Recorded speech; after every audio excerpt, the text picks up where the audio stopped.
And the fact of the matter is, we watched this get right in front of our own face. And the knew it was finna happen. He told us, and we didn't know. He named his last tour, This Is It. We always made sure that we had video or pictures and just commemorated it. Those are times that you want to cherish. They planned to take my brother out, and my brother knew it, and that's why he told me repeatedly and repeatedly and repeatedly that this was going to happen to him. So there's this new buzz about Michael Jackson's death supposedly being linked to Diddy. I know, it sounds pretty wild, but hear me out. With all the chaos surrounding Diddy lately, lawsuits, raids on his homes, potential arrest, it's like a Pandora's box of secrets being opened. Old videos and pictures are resurfacing, shedding new light on things we thought we knew. One of these videos features Diddy being interviewed alongside Kim Porter, and everything seems normal until the interviewer mentions Michael Jackson. Suddenly, Kim Porter, who seemed comfortable throughout the interview, mysteriously leaves the scene. It's got people wondering, what's the deal with that reaction? We always made sure that we had video or pictures and just commemorated it. Those are times that you want to cherish. People are speculating that Kim Porter might have known about some shady stuff Diddy's involvement in Michael's demise. And when she couldn't handle the fake love Diddy was showing, she decided to leave the interview. But it doesn't stop there. Even Katt Williams has been dropping hints for years, suggesting that Michael's death was fishy. I mean, the whole This Is It tour name, it's like Michael knew something was up. Katt thinks that wasn't just a catchy name. It was a warning. He reckons MJ knew he wouldn't make it to another tour, and sadly, he was right. Katt also mentioned how MJ didn't sound all celebratory when he made that announcement. He sounded tired, worn out from battling the darkness in the industry. It's like he was fed up with the whole game. Have never said this is it in a celebratory fashion. Let me just say, white people do it all the time. This is it. Not every time we say it like this. You know what? This is it. And they straight up that.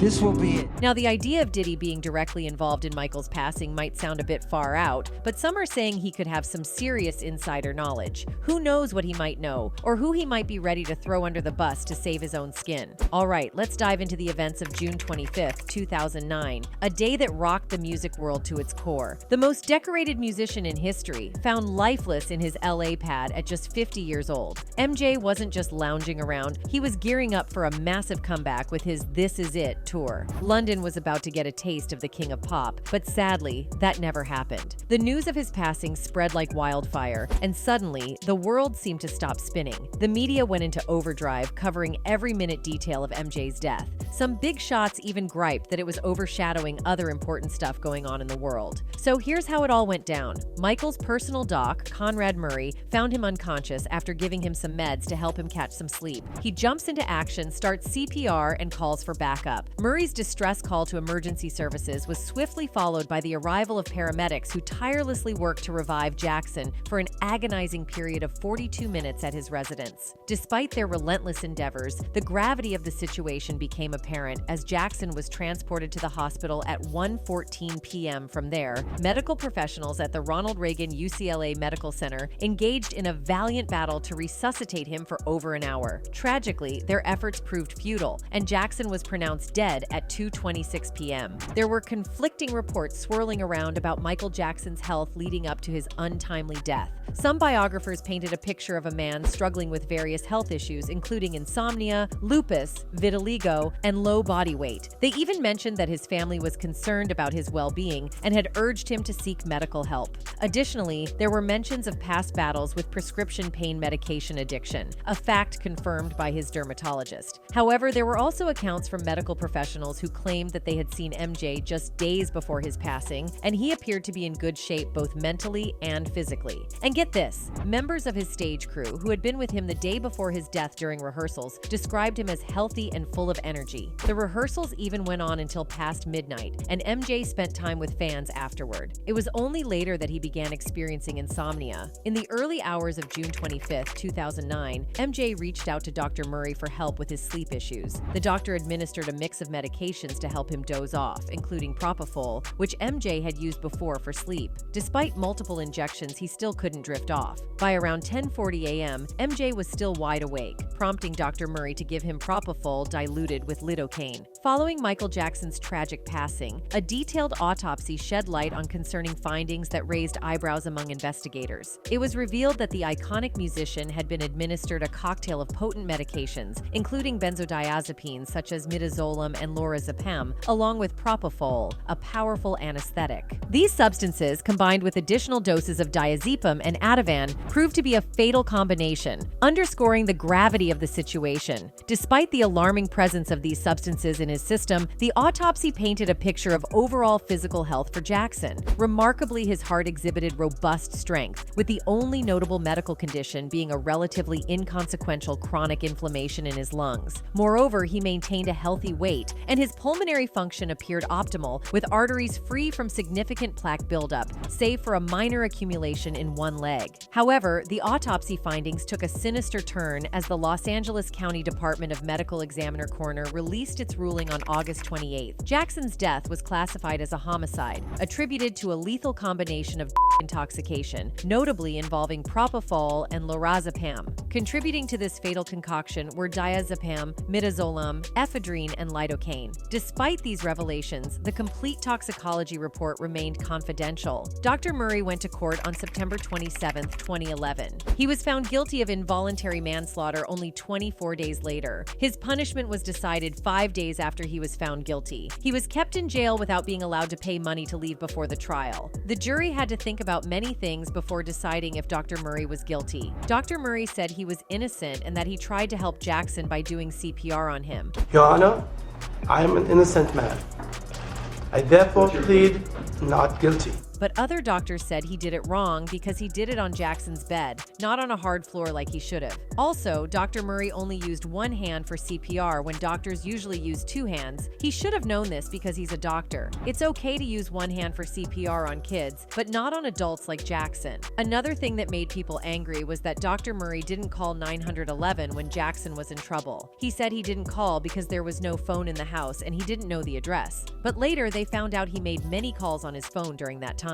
He didn't tell anyone about these calls before. Dr. Murray stopped trying to save Jackson after only 10 minutes. But a security guard didn't call 911 until 12:21 p.m. By the time the ambulance came, Jackson didn't have a pulse. Dr. Murray said Jackson still had a pulse when the ambulance took him, but the ambulance people said Jackson's heart stopped working before they even got him to the hospital. In November 2011, Dr. Conrad was found guilty of involuntary manslaughter. He didn't have to stay with the other prisoners and was called a good prisoner by the sheriff's office. He was told to spend 4 years in jail, but he got out before that because he was good in jail. There were too many people in jail, so they let him out early. A lot of fans were very mad about this. Joe Jackson, who was Michael Jackson's father, said Dr. Murray was responsible for his son's death and tried to sue him for it in 2010, but he changed his mind and dropped the case in 2012. Then Michael's mother, Katherine Jackson, tried to sue the company Dr. Murray worked for, AEG Live, saying they were also responsible for his death, but she didn't win the case. Dr. Murray didn't want to be part of any of these court cases. Dr. Murray can't work as a doctor anymore because his licenses were taken away in the 3 states where he used to work. Lots of people were still angry and thought Dr. Murray should have been punished more. Some people made up lots of stories about what happened to Michael Jackson.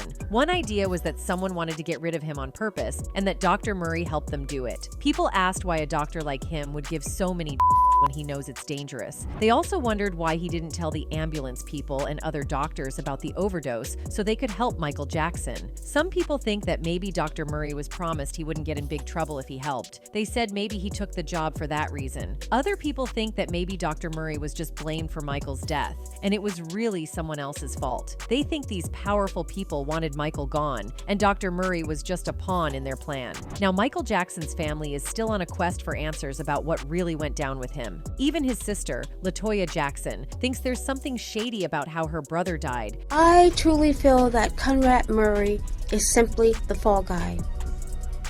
This was definitely something that was premeditated. She says Michael told her he thought someone was after his music collection. He explained it to me. He explained it's because of my catalog, which is my publishing, and they're after it, and they want it, and they want their hands on it, and they want to take it away from me. And it's not the first time LaToya has brought this up. She spilled the beans in an interview with CNN, straight up saying she believes Michael's death was no accident. Because first of all, Michael told me that they were going to murder him. He was afraid. He was afraid for his life. LaToya claims that when Michael came home that fateful night, He sensed something bad was about to happen. And lo and behold, after he passed away, some of the very people he distrusted started calling the shots with his money and stuff. LaToya didn't hold back, dropping a few names, including Dr. Tomei, who was running Michael's showbiz toward the end. Apparently, as soon as Dr. Tomei took the reins, he axed some of Michael's longtime buddies and locked everyone else out. That way, he could steer Michael's business deals in a way that lined his own pockets. Sounds like somebody had their own agenda, doesn't it? Even Michael Jackson's daughter, Paris, thinks there's something fishy about her dad's death. LaToya wrote about it in her book, Starting Over, where she talks about Paris describing her dad's last days, which were, Daddy was always cold, Daddy was always freezing. He would sit and fall by the fireplace. He would always cry, and we would watch to make sure everything was fine. And he needed a doctor, and then they turned the lights out. We were in the dark, and they cut the phones off. On Paris's description of her father's last words to her, LaToya also wrote, Prince and I were arguing, and Daddy said, stop fighting with your brother. I'm not always going to be here, and you're going to be the lady and watch over them. And Paris herself didn't hold back in an interview with Rolling Stone. When they asked her if she thought her dad's death was a setup, she didn't hesitate. She straight up said, absolutely, because it's obvious. All arrows point to that. She knows it sounds like a crazy conspiracy theory, but she swears it's the real deal. She says all the true fans and family members know it too. They all believe it was a setup. When they asked Paris who she thought might have wanted her dad gone, she didn't beat around the bush. She said, a lot of people. Paris isn't just sitting around waiting for answers, though. She's hoping one day she'll get the truth and some justice for her dad. I mean, when all these family members are saying the same thing about MJ's death, you know there's something going on. Besides the family members who've been straightforward about it being a setup, Kanye West is one of the folks who's openly hinted that his death was totally planned. We know he is always stirring up controversy with his Twitter rants, and he's got some thoughts on Michael Jackson's death too. He was like, MJ told you about Tommy before they K-worded him. Kim saved my daughter's life in the name of Jesus. It's God's choice only. I will live for my children, Chris. I'm in Cody if you're not planning another one of your children's Playboy shoots. Kanye was definitely pointing fingers at Tommy Mottola, the former CEO of Sony, who had a rocky relationship with MJ during their time working together from the '91 Dangerous album to Invincible 10 years later. MJ even called Tommy out publicly. Tommy Mottola is the president of the record division. He is a mean, he's a and he's very, very, very devilish. And Tommy Mottola is a devil. Now, Kanye's not the only one suspicious of Tommy. People say he's had beef with a bunch of folks in the music biz, not just MJ. But here's the thing. While most of those people kept quiet about it, MJ wasn't afraid to speak up. Imagine what someone like Tommy, with a reputation for being less than friendly, might do to someone who calls him out like that. Besides the whole theory about people wanting to control MJ offing him, there's another wild one. The Illuminati did it. Apparently, things started heating up in 1984 when MJ bought a chunk of the Beatles' catalog. Some say that move, along with a few others, made him too powerful and put a target on his back. Then there's the Black or White music video. Rumor has it, it was like a big middle finger to the Illuminati, showing MJ wasn't about to play by their rules. So the story goes they tried to take him down by making up some scandalous stuff about him, like him hooking up with children. When that didn't stick in court, they allegedly went to Plan B, getting rid of him for good. Now, if the Illuminati stuff sounds like a load of hogwash, there's another angle, the people after MJ's catalog. When they couldn't control him, they cooked up those allegations of him taking advantage of children to make him look bad. Then they rigged up his demise and probably used Dr. Murray to do the dirty work. Folks also reckon there's a whole lot of cash involved if MJ's death was a setup, because when he bit the dust, a bunch of people cashed in big time. Some even say they faked MJ's will just to make sure they got their hands on everything. But here's the kicker. Some folks swear MJ's not actually dead. There have been whispers of sightings, like supposedly a border officer saw him sneaking into Mexico. But so far, no one down there's fessed up to seeing him. Now, let's not forget all the amazing stuff MJ pulled off in his lifetime. Michael Joseph Jackson, born on August 29, 1958, was an American icon renowned for his talents as a singer, songwriter, dancer, and philanthropist. Often hailed as the king of pop, Jackson's impact on global culture during the 20th century was immense. Across his impressive four-decade career, his innovations in music, dance, and fashion, coupled with his widely publicized personal life, solidified his status as a towering figure in popular culture. Jackson's influence transcended musical genres, inspiring artists worldwide. As the 8th child of the legendary Jackson family, he burst onto the scene in 1964 alongside his older brothers Jackie, Tito, Jermaine, and Marlon as a member of the Jackson 5, later known as the Jacksons. Embarking on a solo journey in 1971 under Motown Records, Jackson soared to solo stardom with his groundbreaking 1979 album, Off the Wall. However, it was his 1982 masterpiece, Thriller, that catapulted him to unprecedented heights of fame. The album's accompanying music videos, particularly for hits like Beat It, Billie Jean, and the iconic Thriller, not only broke racial barriers but also redefined the art of music video production. Jackson's innovative choreography, including the legendary moonwalk and the robotic dance moves, became synonymous with his name. Beyond music, Jackson's impact extended to the realm of television, with his videos playing a pivotal role in the rise of MTV as a cultural phenomenon.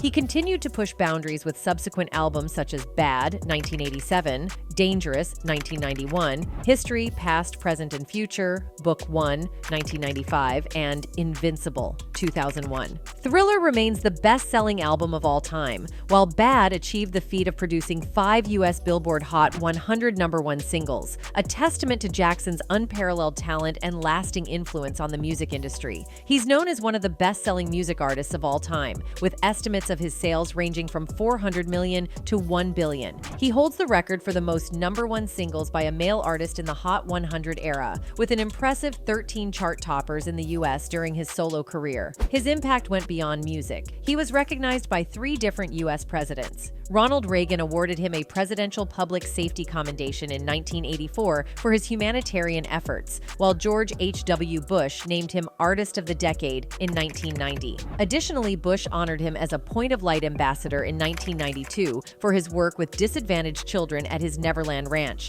Michael's trophy case was overflowing with awards, making him one of the most decorated artists in music history. He holds an astounding 39 Guinness World Records, including the title of Most Successful Entertainer of all time. He's won 13 Grammy Awards, including the prestigious Grammy Legend Award and Lifetime Achievement Award, along with 26 American Music Awards. His influence extends to various halls of fame, from the Hollywood Walk of Fame, inducted twice as a member of the Jacksons and as a solo artist, to the Rock and Roll Hall of Fame, Vocal Group Hall of Fame, and the Songwriters Hall of Fame. He was even the first recording artist to be honored in the Dance Hall of Fame in 2010 and was posthumously inducted into the Rhythm and Blues Music Hall of Fame in 2014. In 2021, he was recognized as one of the inaugural inductees into the Black Music and Entertainment Walk of Fame, cementing his legacy as an icon in the world of music and entertainment. In 1988, Fisk University bestowed upon him an honorary doctorate of humane letters, recognizing his contributions to humanity. 4 years later, in 1992, he was granted the title of a titular king of Sanwi, a traditional kingdom located in the southeastern region of Ivory Coast, showcasing his global impact and admiration. Michael's influence even reached beyond Earth's borders. In July 2009, the Lunar Republic Society named a crater on the moon after him, commemorating his legendary status. Back on Earth in August of the same year, Google celebrated what would have been Jackson's 51st birthday by dedicating their Google Doodle to him, highlighting his enduring legacy. The world of science also paid homage to Jackson. In 2012, an extinct hermit crab species was christened Mesoparapylochelys michaeljacksoni in his honor, underscoring his reach into various realms of human endeavor. Recognizing his impact on global culture, the British Council of Cultural Relations in 2014 identified Jackson's life as one of the 80 most significant cultural moments of the 20th century, solidifying his status as a cultural icon transcending borders and generations. Furthermore, World Vitiligo Day, observed annually on June 25th, coinciding with the anniversary of Jackson's passing, serves as a platform to raise awareness about the autoimmune disorder that Jackson publicly battled, shedding light on an issue close to his heart and bringing attention to the broader challenges faced by those affected by the condition. Sadly, Michael's life ended prematurely, but his impact will undoubtedly endure. Now let's hear your thoughts. Do you believe his death was orchestrated? And if so, who do you suspect might be behind it? Share your thoughts in the comments below and stay tuned for the next video.